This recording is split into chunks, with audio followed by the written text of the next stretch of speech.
There's a cemetery in Kansas that locals won't go near after dark. Not because of what's there, but because of what's not. You can't quite explain it, but if you stay long enough, you start to realize the fog isn't just rolling in, it's chasing something. Maybe you.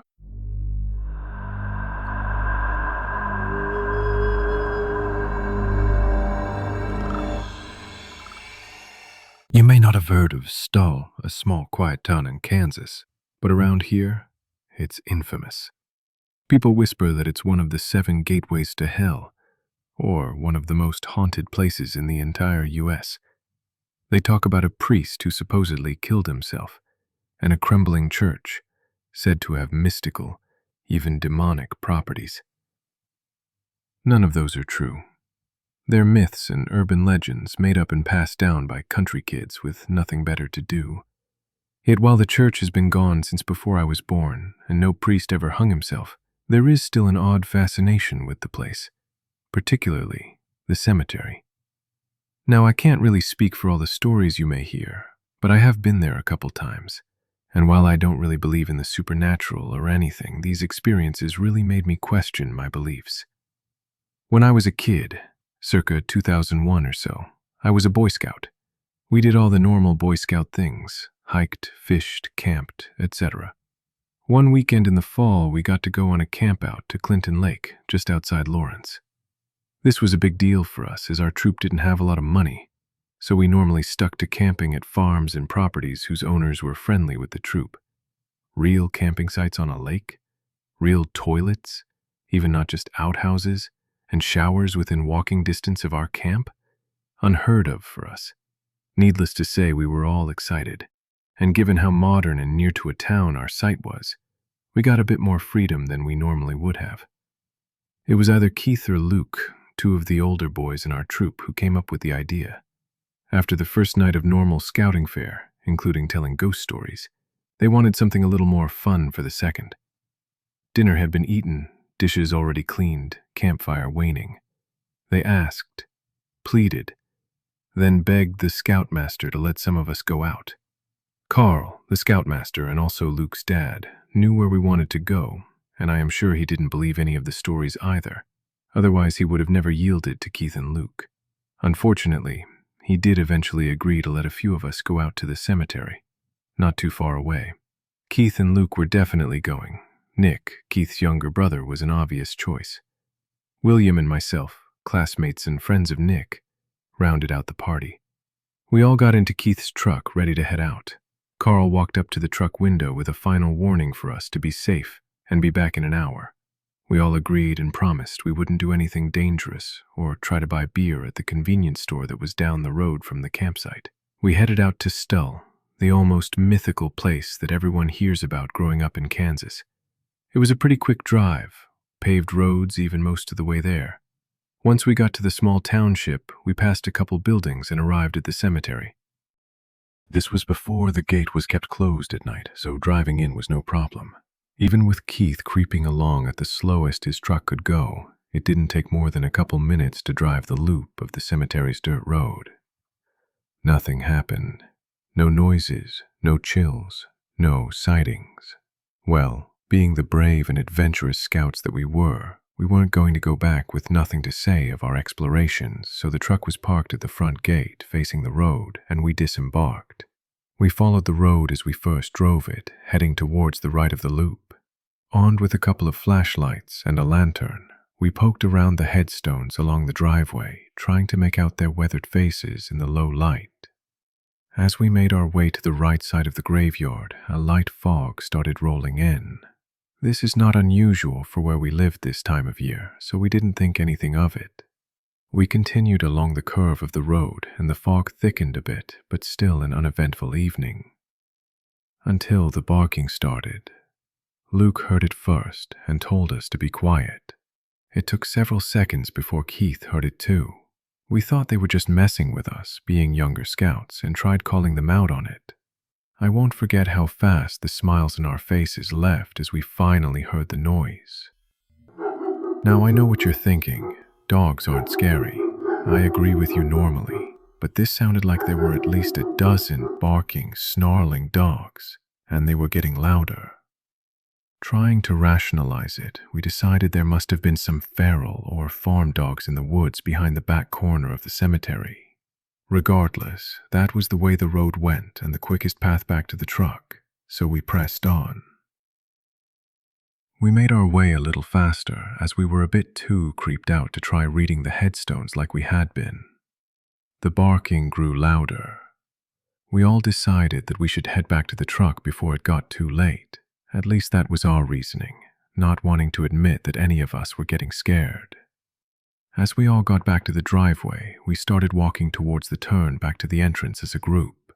This turn was at the back left-hand side of the cemetery, a couple 100 feet from the truck. A few sparse trees and some open fields were the only things separating us from the woods in the direction of the barking. The barking started sounding angry. We froze, looking at each other to make sure we weren't losing it. Suddenly, the noise started getting louder, fast. If it was some dogs, there had to have been 20 of them, all sprinting towards us and barking. Keith was the first to start running. Seconds later, the rest of us followed suit. As we ran, the barking kept growing louder. If it was a pack of dogs, they were angry and they were gaining on us. Nick, William, and myself, being much younger and smaller, started to fall behind our older compatriots. The driveway isn't long, like I said, a couple 100 feet, but we weren't getting any closer to the truck as we sprinted. The whole time the barking was going louder, not only in intensity but ferociousness as well. None of us even thought of slowing, running full tilt towards the safety of the truck. Had it been a normal night, we would have been there already, but it seemed that we just couldn't gain any ground. I was the smallest and slowest of the group, but had already been running for a minute when I should have been able to cover the distance in 20 seconds. I could hear the dogs snarling, barking, kicking up rocks as they gave chase. They were on my heels by the time Luke and Keith got to the truck and flung open the doors. Keith jumped in the driver's side as Luke waited for us to get there with his door open. By now, the barking was deafening, coming from my sides and behind me as I ran. I was sure I would feel their teeth sink into me as they pounced at any second. William and Nick piled into the truck as Keith started the engine, both trying to climb into the back. I saw Luke looking back at me with a look of total fear on his face, and I knew something bad would happen if I didn't make it to the truck. He started to climb in as I approached.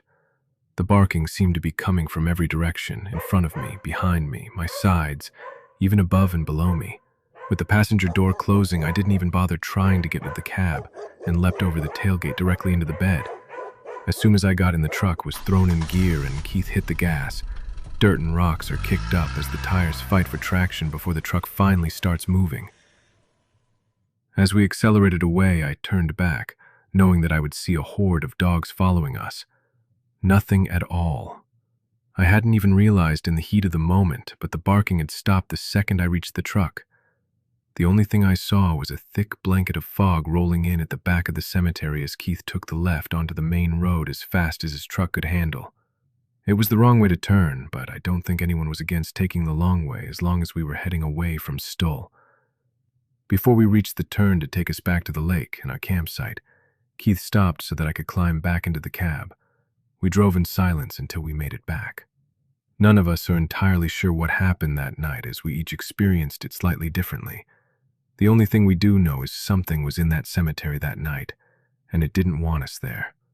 Now, every time I hear barking in the distance, I get scared and pray that whatever it was that we encountered that night didn't follow us out.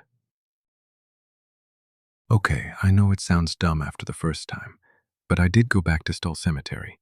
I didn't want to, so let me explain what happened before you judge me. I was senior in high school this time, so it was several years after my last experience at the cemetery. Some friends and I were at a party towards the start of the school year, and I don't remember why, but some scary stories were being told. Of course, Stull got brought up given that it was near the city we lived in. The school was on the other side of town from where Stull was, so most people hadn't been to it. I mentioned that I had been, and that it was pretty easy to get to from my house. This was before phones got smart, so getting to a place one had never been wasn't as easy as it is now. After saying I had been there, everyone wanted to know if anything happened, and I told them the story. Some people at the party had the opposite reaction of what I was expecting. Oh man, you know where it is? Paul exclaimed. You gotta take us! I did not share his enthusiasm. Listen carefully, I started as I slowly replied. Under no circumstances am I going back to that cemetery. Now, that is where the story should have ended, if it wasn't for Emily, a girl I had a huge crush on, I think it would be pretty cool to check it out. was her input to the conversation. Unfortunately, my hormone-addled brain forgot what I had just said about going, and I blurted out, "Oh yeah, I can totally take you guys. Who's driving?" So 5 of us in total decided to go. Emily, her friend Kate, and I were sitting in the back seat, Paul was shotgun, and Michael was driving. I was trying to chat up Emily, with the rest of the occupants were having a discussion about Stull, the church that used to be there, legends about the place, etc. So I wasn't having much luck. After a half hour or so, and me guiding Michael down the gravel road, we got to the cemetery. We all went silent as he pulls in, driving at a snail's pace as he starts the small dirt road loop of the cemetery. We roll the windows down to listen better. There are some overgrown tufts of grass on the drive, and as we drive over and next to them, there are small, quiet thumps from the outside of the car. Anyone who has driven through grass in late summer knows the sound of grasshoppers jumping into the side of your car, which is exactly what this sounded like. Now, the entire drive in the cemetery is only a few hundred feet, but it took several minutes to go around it. Everyone listening to see if they could hear anything, but it was very quiet out there. After circling back around to the front of the cemetery, Michael puts it in park, turns off the car, and gets out. I stay comfortable seated in the car, because I have already learned this lesson. He shined a flashlight around at the headstones for a bit, but must not have seen anything, because he turned it to the car as he started to say something to us. As he started speaking, the words died on his lips, and the color drained from his face. There it is, the barking, I thought to myself, ready for him to run back to the car and get us out of there. But he just stood there, frozen. After a few seconds, Michael speaks. Guys, get out here! You gotta see this! I didn't want to see this. I wanted him to get back in the car so we could leave. Unfortunately, I was in the seat behind the drivers, so I was at the door closest to him. So I had to get out. I took a few steps towards Michael before turning around to see what had him so spooked, and the hair on my arms and legs raised as a shiver went down my spine. In the dirt that got stuck to the car from the dirt road, clearly visible, were handprints, small ones, a few inches, as if they came from children. There had to have been at least a dozen of them. Then I remembered the noises I thought were grasshoppers hitting the car. By this point, everyone else had gotten out and seen what was going on. No one had anything to say to try to change the suddenly somber mood. Eventually, I spoke. "Okay, we're leaving. Michael, get in the car." He started to say something, but I cut him off immediately. "Nope, in the car." I got in and shut the door, followed by everyone else. The drive back to the party was pretty silent. I think we were trying to process if what we saw was real, or trying to think of a logical explanation. By the time we got back to the party, it was winding down. The handprints got covered back up by dirt, so there was no proof. So, of course, nobody at the party believed us when we told them what happened. I myself didn't even try to convince anyone. Just had myself a few stiff drinks and tried to forget about it. Glad to say, I have not been back since, and now there is a heavy gate that is locked at night. So I can't be tricked into taking anyone again. And I really recommend you don't go there yourselves. Not just from my experiences, but locals have grown quite tired of ghost hunters entering their cemetery. When talking about cemeteries in Thailand that are infamous for being haunted, Wat Don Cemetery is always one of the first that comes to mind. It's a place surrounded by countless ghost stories told on different radio shows and TV programs. One reason for its haunted reputation might be its age. The cemetery is more than 100 years old. Originally, it was the burial ground for Chinese immigrants who came to trade and live in the area. Later on, unclaimed bodies collected by the Potek Tung Foundation were also buried there. Most of those were victims of accidents, what Thais call Pai Tai Hong, restless spirits of those who died tragically. It's said that more than 100,000 bodies were buried in the cemetery, which only makes it even more frightening. I work as a taxi driver, and many older drivers had warned me. If you're driving around that area, be careful about which passengers you pick up. But one night, I experienced my very first ghost encounter at Wat Don Cemetery. That night, I remember driving around for hours looking for passengers, but no one flagged me down no matter where I went. Eventually, I decided to just call it a night and head home.